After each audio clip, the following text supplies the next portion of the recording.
दिलाए और दोनों हाथ उठाकर उनको ये यकीन दिलाए कि कितने आदमी कितनी ताकत के साथ पहुंचेंगे।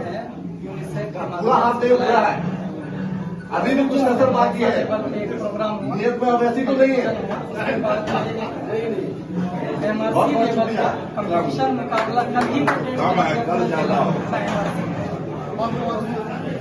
पूरा मदरसा का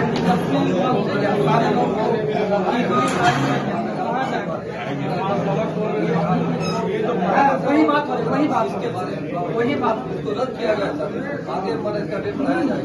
मदरसा के हिसाब कोई जा रहे थे पूरा कटिहार जिला तालीमी नौबालिगान प्रोग्राम यूनिसेफ के माध्यम से चलाया जाता है, जो मदरसा बोर्ड का जी पहले से बना था। ये डेट पहले था, उसको कैंसिल करके कल के डेट में कराया ये पहले ही हो जाना था, 13 तारीख को हो जाना था।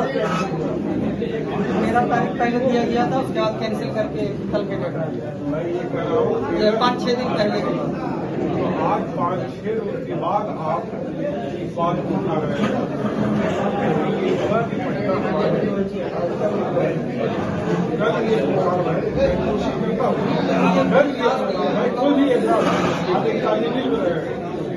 कोई